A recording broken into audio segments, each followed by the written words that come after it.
One way of thinking about Cournot competition is to think in terms about capacity competition. What most firms do, the way most firms behave is that they first, typically how does it work? Suppose you want to produce cars, what do you have to do? You have to set up a factory, put up a factory, hire labor, get all the requirements, all the licenses, everything. And so you set up your plant and you say, okay, I have a plant which can sell, I can produce maybe 2,000 or 10,000 cars per day, per month, whatever time period, right. So, typically most firms first decide on how much they are going to produce. They do not decide on how much to sell, they decide on how much to produce, and then depending on how much, what sort of capacities they have set up, then they face competition, typically price competition. So, the larger the capacity that you set up, the more typically the stronger will be the price competition that you are going to face. So, you can think of Cournot competition as stage 1 set up capacity and stage 2 compete in prices. Okay? So, think of Cournot competition as first you decide what capacity to set up and then you decide, and then of course, depending upon how much capacity you have, you decide on how to compete in terms of prices.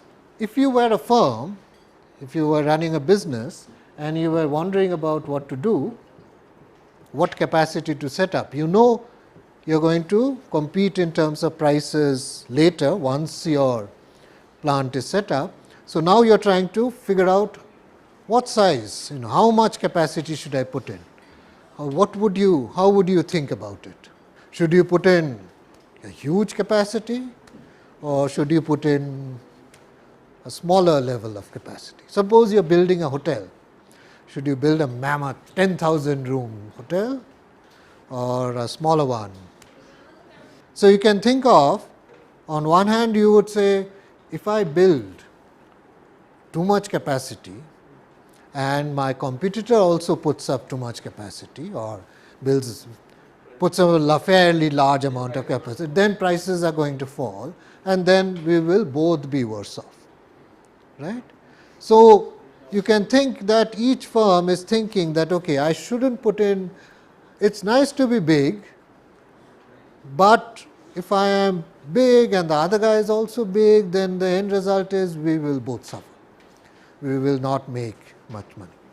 Now, it is perfectly possible that that is what happens, that people either overestimate demand or they become, they just go ahead and do it. But at least the Cournot competition model suggests that when the firms choose their capacity in the first stage, they are aware that the more capacity they install, the more higher will be the competition later on and consequently lower will be their profits. So, they deliberately reduce the level of capacity or the level of investment that they undertake in the first place. Examples of over investment in capacity are, there are lots of examples. For example, all the car manufacturers over invested in the last few years. Couple of years back, they had over invested in capacity. So, that excess capacity and then they found that they could not sell all the cars. So, there was heavy discounting. Similarly, there seemed to be, all of them had this idea, oh, mid-range hotels will be good. End result was there are now I think a very large number of mid-range hotels and you can get rooms fairly cheaply.